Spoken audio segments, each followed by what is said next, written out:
Hi, good afternoon, everybody. I welcome you all on behalf of Eurofins. My name is Venkatesh, and I'm responsible for Eurofins Chennai BPT testing laboratory as well CMC and CDM analytical section at Bangalore. And again, I welcome you all for the topic today, which is on nitrosamine issues, regulatory overview.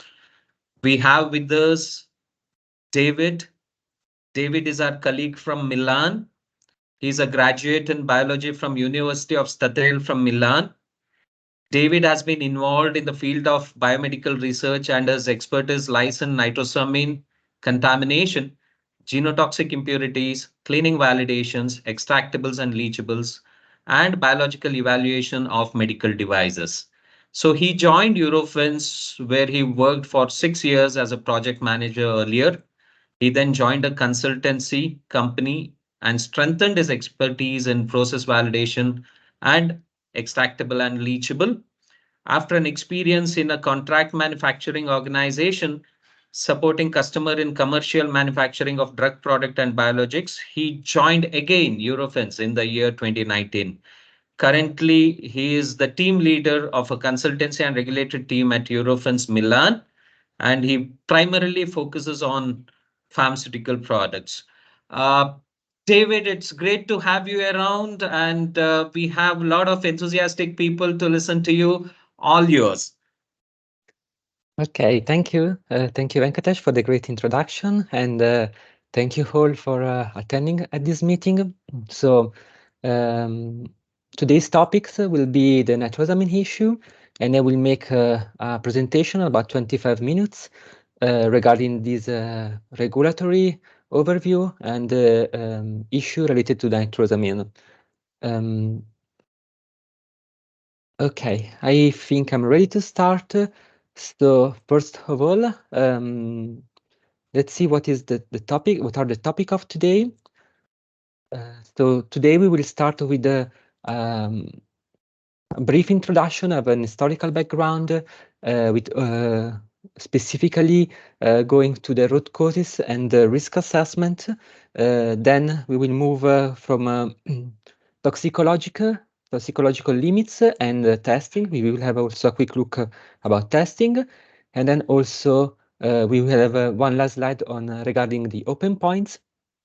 And so before start, just want to say that this PowerPoint, so this presentation was made together with my team of regulatory experts and toxicologists. So we are focused on these issues. So back to when it all started in 2018.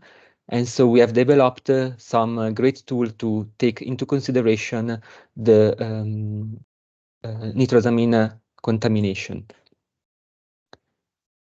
So, starting with the historical background, I think it's useful to understand where all it begins. So, the first discovery of nitrosamine contamination was found in 2018 in a specific drug product, which was the sartan family, and DMA was the nitrosamine. So, this kind of nitrosamine was found in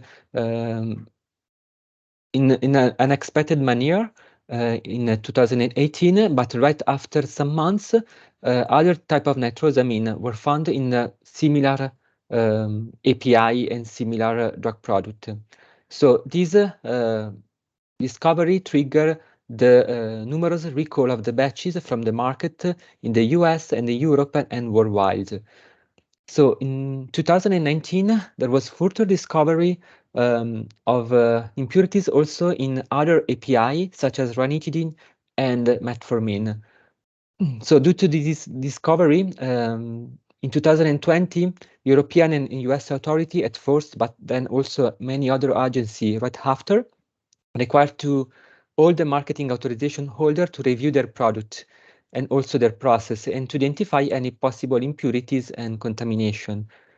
So since now, in 2023 and today, a lot of the new topic and new discovery were made regarding both the analytical techniques and the toxicological limit calculation. So in this slide, I have included some of suggested reading and regulatory references. You can see here that they are all quite recent, and this is the reason that nitrosamine issue is still very actual, and there is a lot of new papers that are being issued regularly. And so my suggestion is to have a look to these main documents that are both scientific and regulatory.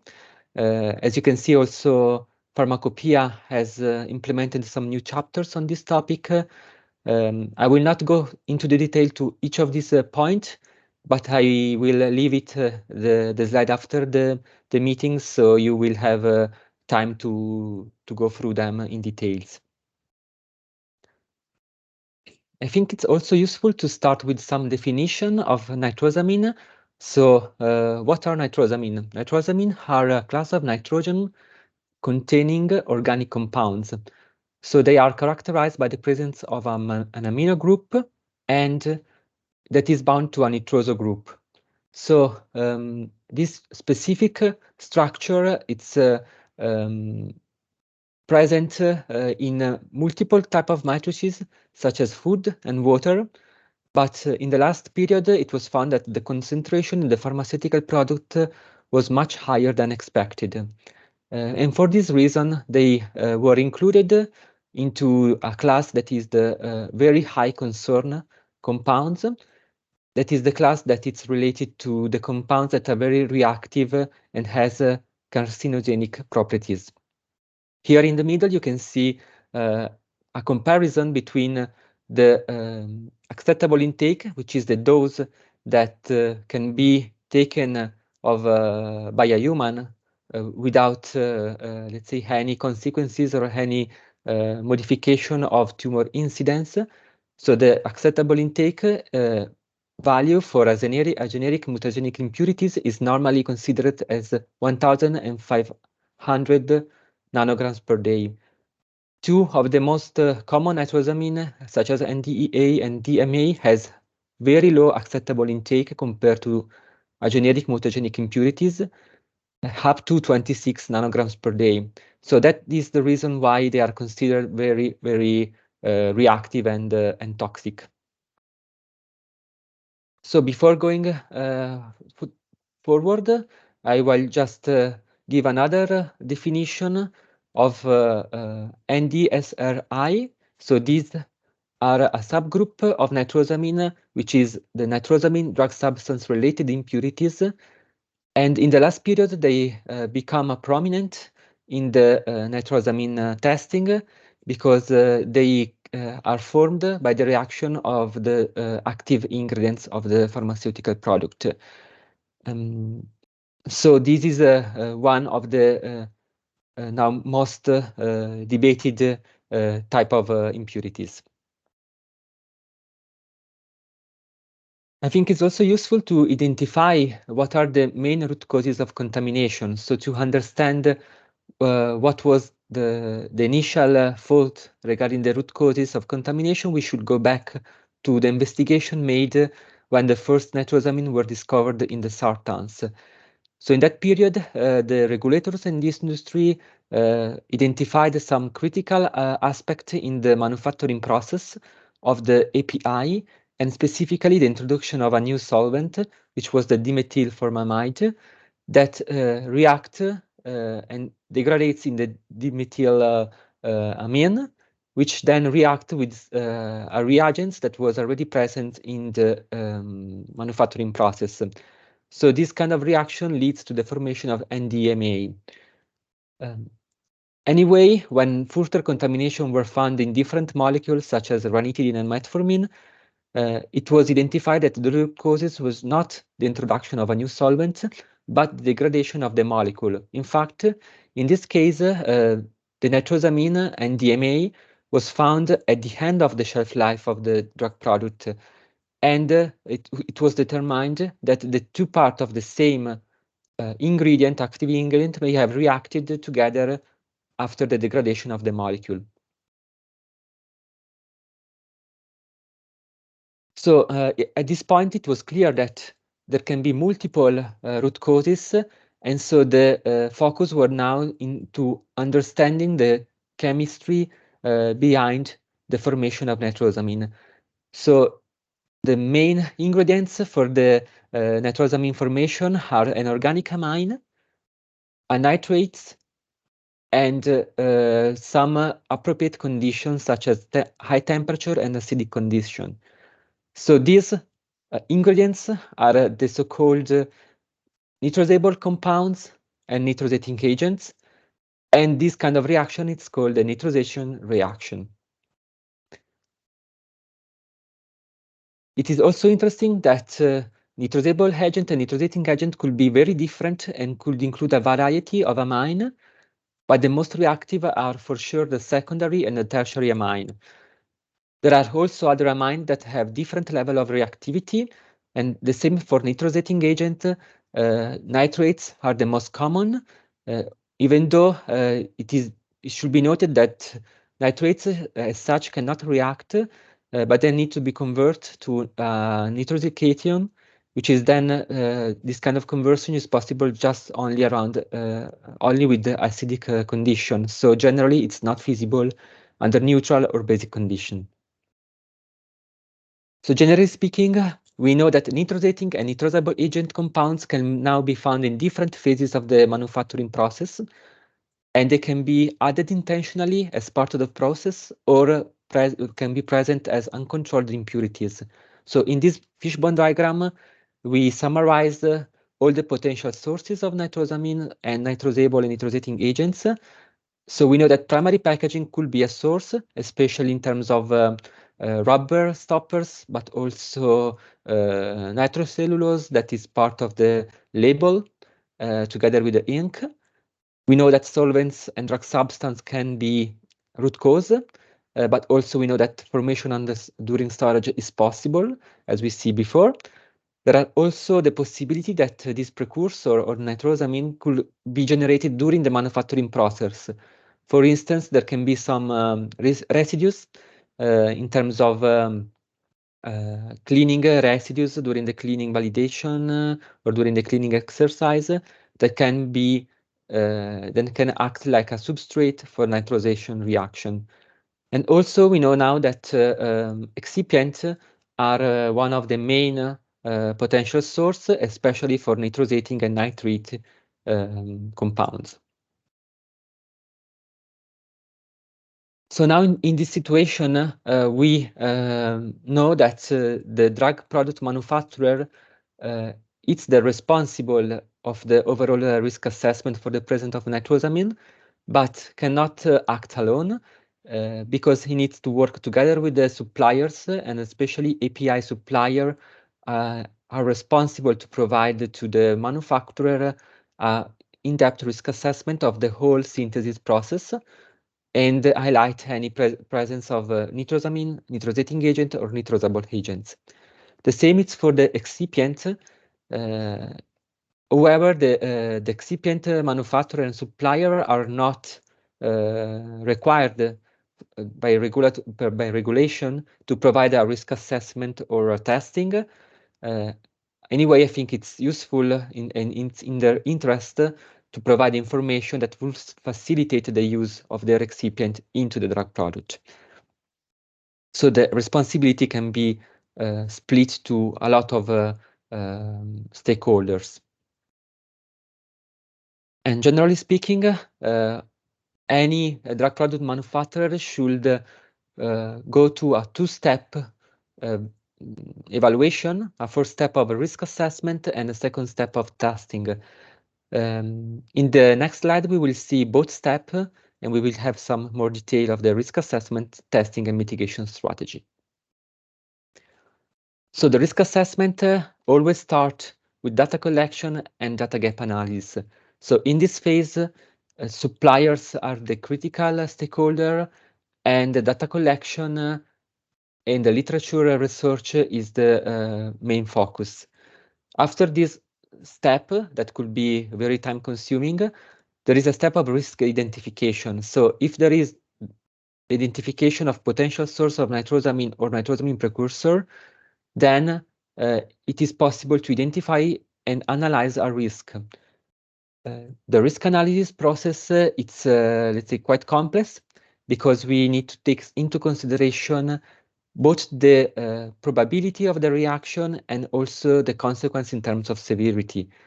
So in Eurofins, we have developed a method for a risk assessment that it's called the double failure mode that takes into consideration both the severity and occurrence of both nitrosating and nitrosable agent and combine them to give a unique risk probability score number, which then allow us to categorize the product into 3 levels of risk: medium, high, and low.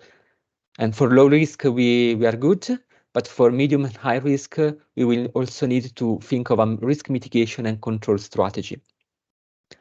I would also like to highlight that this kind of assessment, it's not a one-time assessment, but additional information may be supplied by suppliers or by the regulators as new root causes are identified. And so it should be very important to implement this new information into the risk assessment through through all the process of identification, analysis, and evaluation.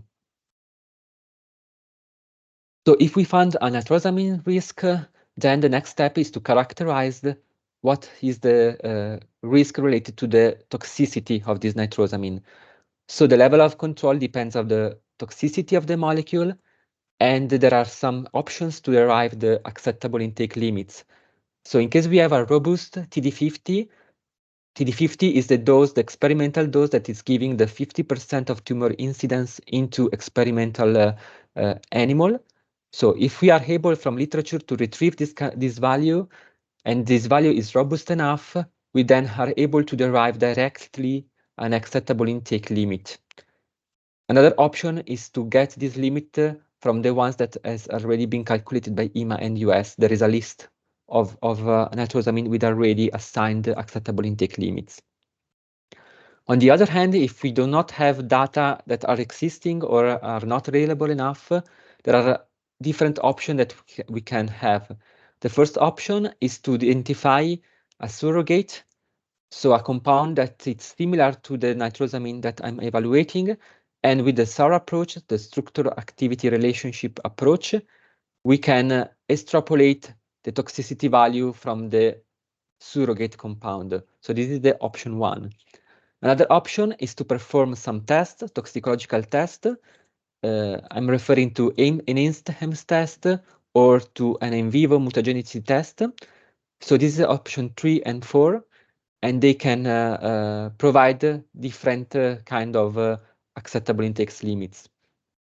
Another option that was given in the last updates of FDA and EMA Q&A, like 2 months ago, more or less, is the carcinogenic potency categorization approach, so the CPCA approach. With this approach, classification can be very different, and I think it's interesting to see in the next slide how this categorization can be made. So in order to understand the CPCA approach, I think it's important to understand that nitrosamine are not directly carcinogenic. So they should undergo metabolic activation, and the first step of this metabolic activation that is in the liver by some enzyme, it's the alpha hydroxylation of the alpha carbons here highlighted. So this is the first key step of a metabolic reaction. Then we have a second step that is the formation of a diazonium cation, which is the reactive species. And this step, the stability of this cation, of course, influence the toxicological properties, because this cation can interact with the DNA bases, and especially the methylguanine, that can then prefers to pair with thymine instead of cytosine, and finally this leads to the propagation of a genetic error and to the mutagenic effect. So with this kind of information regarding the mechanism of toxicity, the CPCA approach takes into consideration the structure of each of the nitrosamine that I'm evaluating. So it considers the hydroxylation mechanism, so the presence of alpha carbon and the number of hydrogens that are linked to these alpha carbons, but also takes into consideration some activating or deactivating structural features in the molecule. So at the end, we have the possibility to have 5 different categories, potency categories, starting from 18 nanograms per day, which is the lower one here, to up to 1,500 nanograms per day. So in this way, it's possible to provide a scientific rationale for the limit calculation and just not to proceed with the lowest limit possible as it was done in the past.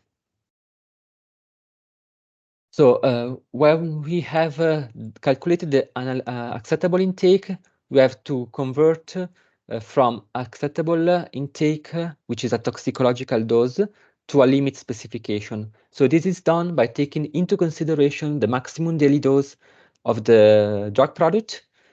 And here we have some example of different drug products and their maximum daily dose. They, together with the acceptable intake of NDMA, which is 96 nanograms per day. The interest fact here is that the sensitivity, the limits that we have to reach not only depends on the acceptable intake, but also on the maximum daily dose. So for high dosage drug, it could be very difficult to reach some limits here. So when we have calculated limits and specification, the next step will be the testing. So there are a lot of challenges related to testing, and especially regarding the fact that the sensitivity required is very low, but also there are some methods that are still not harmonized and are in constant updating. So there is possibility to use GC and LC that has very high sensitivity compared to headspace. But we also have to take into consideration the possibility of thermal degradation of some nitrosamine. And so maybe in this case, LC can be preferable due to lower temperature. But also we have to take in consideration the variety of drug product formulation that can be solid, liquid, can be lipophilic or hydrophilic formulations. So the sample preparation is quite difficult. And so it's not possible to have a method that can be applicable in any cases. In this table here, we have the advantages and drawbacks of each analytical techniques. So I will leave the table here so you can have a look to the details.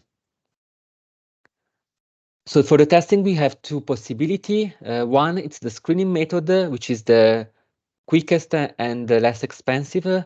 And this kind of screening method has been validated on a generic matrix and using a list of the most common nitrosamine.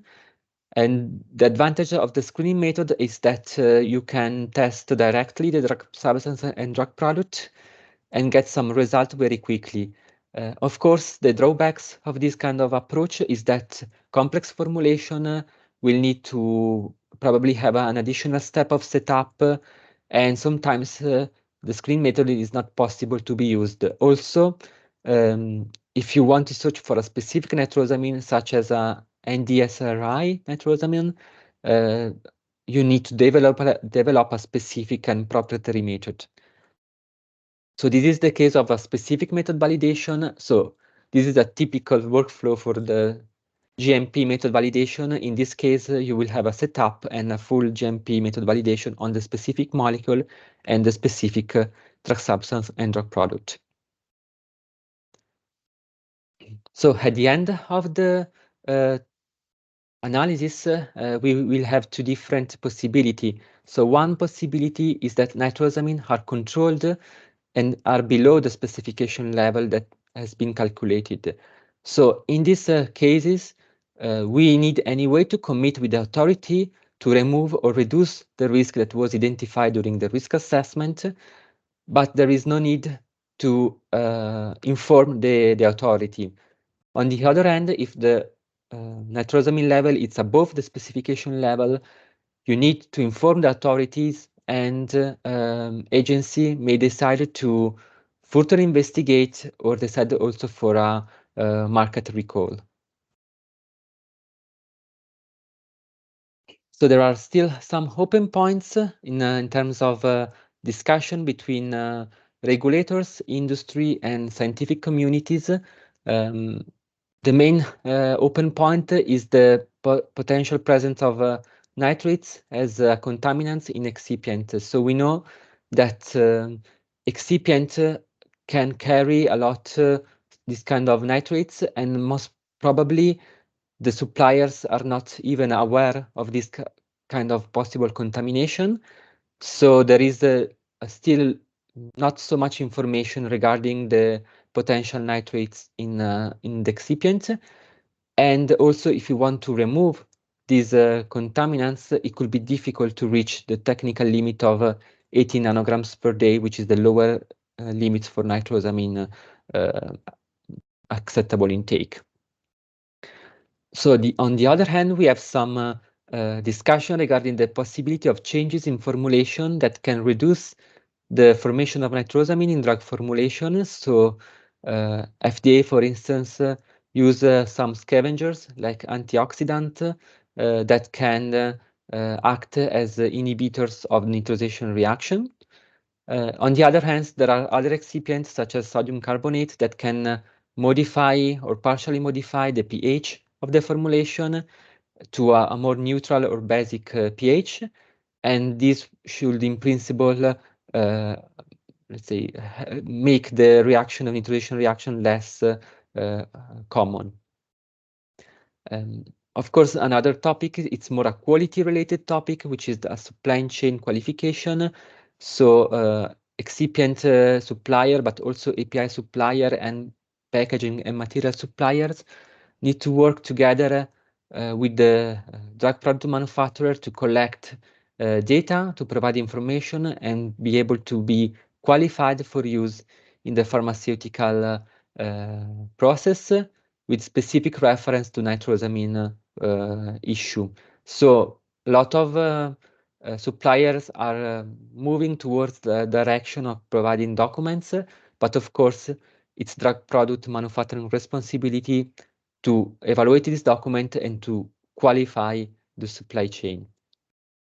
Another challenge that from an analytical point of view we are currently facing is the lack of reference standard available for, especially for the nitrosamine drug substance related,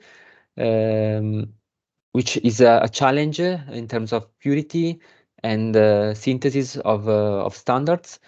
And this is both for the analytical test and for the toxicological studies that we will need some level of purities. And of course, another high, it's a very important discussion is regarding the need to consider the risk versus benefit.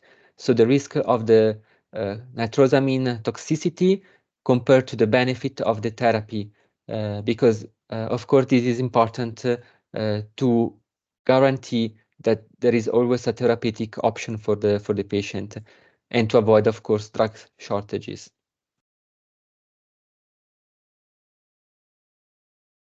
So here we have an overview of all the steps we have discussed today. So we just want to highlight that both the risk assessment and the testing and mitigation strategy will need the collaboration of multiple persons with different area of expertise.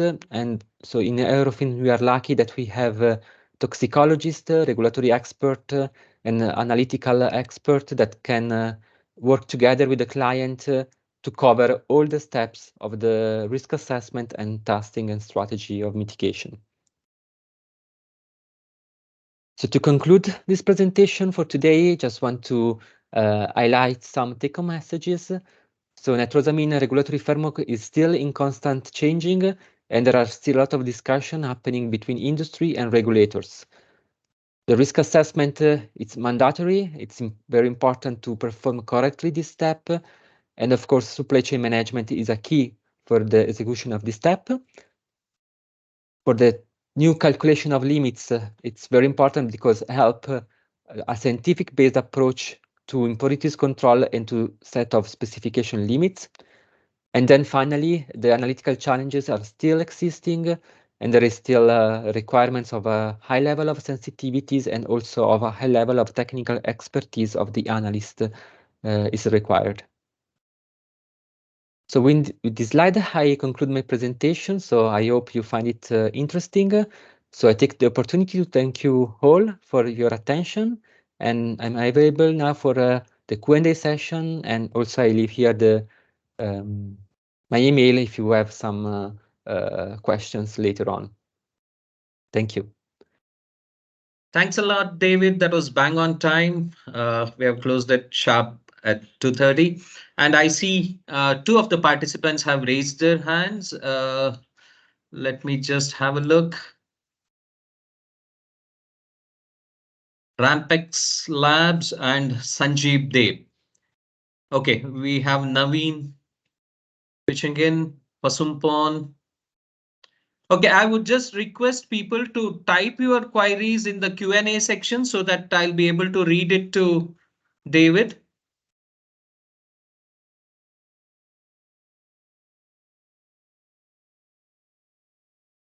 Prasanna has raised his hand. So if you can please share your questions through Q&A so that I can read it to David and David can take it from me further.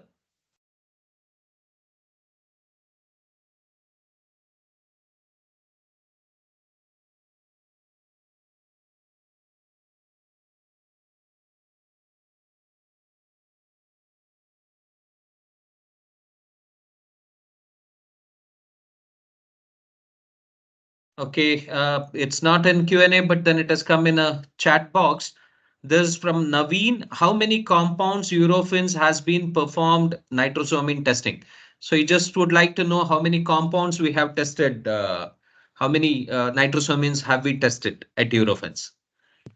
Okay, so here in Italy, we have started working in 2018, and we have developed the screening methods. Now it's up to about 20 different nitrosamines that are tested all together for the screening. And then we also have multiple projects. I will say I've not have the exact number, but I will say that more about I don't know, 20 to 30 different clients have requested for the testing of different of their products. So a huge number of nitrosamine, a different kind of nitrosamine has been tested here in Eurofins. Okay, great. Hope that answers your question, Naveen.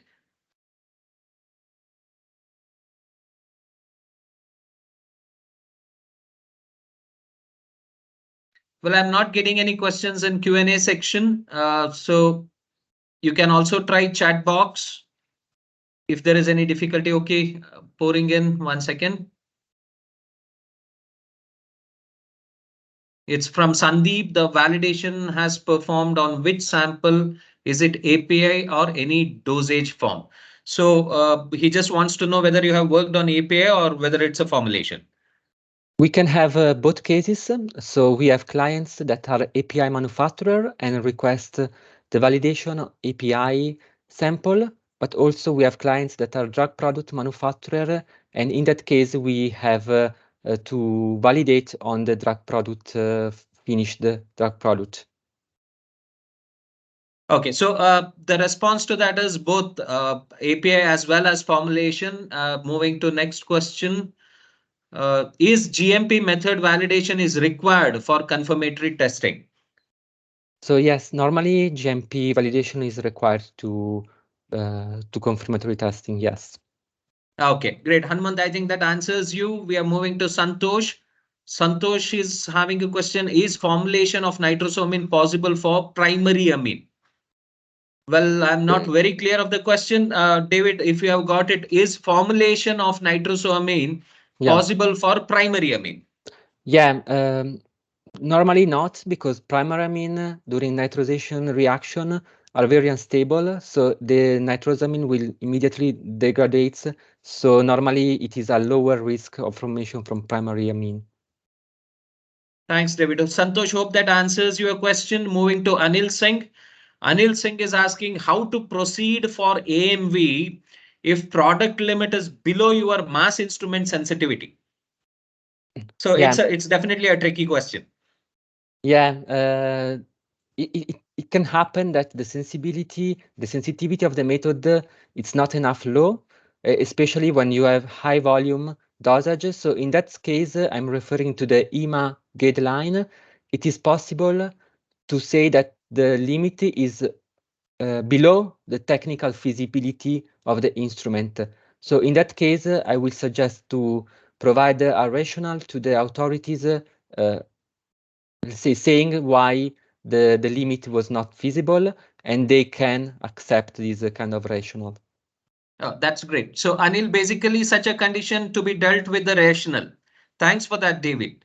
So moving to Nagaraj, what is the NDSRI remediation deadline for EMA, whereas FDA has August 2025? Yeah, EMA has currently provided no deadline specifically for an NDSRI. So they have just provided a deadline for a general risk assessment and testing. And they just now asking to provide with high priority any risk of NDSRI contamination. Okay, so Nataraj, hope that answers. Next is Malini. Malini is asking, have you detected any nitrosamine in any polymers? Yeah, currently we are also testing some material like packaging material. Uh, At the moment, we didn't identify any nitrosamine arising from plastic polymers currently. Okay, Yeah. fine. So Mr. Hanumant is back with his second question and he's asking, what if there is NDSRI or nitrosamine impurity is not reported and want to test the drug formulation, then how to set the limit and how to analyze the drug product? Okay, so I'm not sure if I understand correctly. So in case there is not reported impurities and you want to test the drug product formulation, in that case, I think it's not easy to, I mean, for have a validated method, you need to have the limit and you need to understand what is the nitrosamine that you want to search. So it is necessary during the risk assessment to identify the nitrosamine or NDSRI that you want to search. Otherwise, you can just do a screening test and search for the most common and most reactive nitrosamine that are in the list of the FDA in the US. But of course, this will not cover all the potential nitrosamine that could be formed. I'm not sure this answered the questions, hopefully. Okay, okay, David, we'll move forward.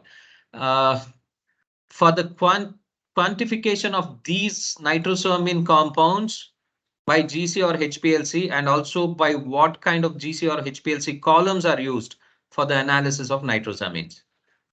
Okay, so the choice between GC and HPLC, it's not a unique choice. It depends a lot on the sensitivity, of course, but also on the drug product formulation. So the sample preparation can also influence the type of techniques that we want to use. For instance, if the sample is dissolved in organic solvent or not, you may be able not to use HPLC. Regarding the columns, I'm not really an expert, so I don't have this information at the moment, but I can ask the laboratory to provide some information on the columns. Okay, so Sudhakar Krishnan, actually, there is nothing specific required for these activities. Actually, our normal bonded phase columns work pretty well when it comes to LCMS analysis. So my team regularly works. Likewise, David's team also regularly takes this up. So Sanjeev is back. Sanjeev was raising his hand, and Sanjeev is asking, we are pharma packaging manufacturer. We use PP, HDP, LDP, PET, PTG, PC, etc. What can be possible source of nitrosamine here? Some clue for risk Yeah. analysis. Yeah, it's not easy to give some clue. I will say that normally polymers are not reactive for nitrization reaction, but additive such as antioxidant, plastifier, any additives that is included during the, let's say, manufacturing process of the material can be a source of nitrosating or nitrosable agent, or can degrade into a nitrosating or nitrosable agent. So I will focus on additives of the plastic material. Hope that answers Sanjeev. So Raghu Bharti is with a very tricky question: how to resolve recovery issue in 100% aqueous sample matrix oral solutions? Okay. Yeah, this is a tricky question, more analytical one. I will say that the recovery issue it's quite common, especially because the sample preparation step it's very complicated due to high sensitivity. So we normally have a generic matrix. This is a water matrix, and we did some recovery study there, and we found a good recovery. But of course, this should be, let's say, evaluated sample by sample, product by product. Thanks for that, David. So Dr. Kaushik is asking, is nitrosamine impurity testing needed for peptide-based drugs? Is there any guideline for peptides? Yeah, I would say that generally speaking, biologics products or protein and peptides products are considered as a low-risk products due to their manufacturing process. Anyway, it is required to perform the risk analysis in any case, but the most of the time, the outcome of the risk assessment will be that this kind of product are of low risk, so generally testing will not be needed. But of course, this need to be confirmed by the risk assessment. Thank you. So next question is, during risk assessment, if there is no risk of nitrosamine formation, do we have to further test in sample and confirm? So if there is no risk of nitrosamine formation, it is not needed to perform to perform testing. You just need, at least in Europe, you just need to provide the risk assessment. I would say not provide the risk assessment, but just to inform the authorities that there is no risk identified. Thanks for that. So it is Srinivas Pedada, an old friend of mine, and he's asking, is it possible to get any nitrosamine from air and thunder lightning? Oh my God. Okay, this is the next level altogether. So is it possible to get any nitrosamine from air and thunder lightning? I would say that from here there was some discussion regarding the ozone that could be, let's say, could react with ozonization. So there was some cases that were reported, but from a pharmaceutical point of view, this is not really a common way of risk. Yeah. Right. Thanks for that, David. Srinivas, hope that answers your question. Next question, KK. Have you identified any nitrosamine in food-related products? Yeah, we not normally do not test food-related products. We have a food division that it's focused on that. So I'm not aware. I know that nitrosamine issue was an issue in the food-related products much earlier than in the pharma products. So our food division colleagues are very expert of nitrosamine because they are talking about nitrosamine for years. So yeah, I would say that probably yes. Right. Thanks for that. And Kalailurman, from what I have read, I do understand that all these grilled food, grilled meat, the charred part on the surface of the grilled meat contains loads and loads of nitrosamines. This is what I have read. However, like David said, we are more into the analysis of pharma products. Sanjeev Dev thanks you. And Anil Singh has a question for general nitrosamine impurities analysis. Which mass technique is most suitable to prove that very trace level of impurity, accurate amount of impurity presence in drug product? So he's basically asking which technique is more suitable. Yeah. Yeah, in our cases, we are using a high resolution mass spectrometry, which we found that it's quite the technique that it's most suitable for our analysis, and the only one that provides this level of accuracy that we need for drug products. Right. Thanks for that. And Sandhya wants to know any information on extractable and leachable of nitrosamine from any polymer product. Yeah, this is a good question because extractable and leachable normally are not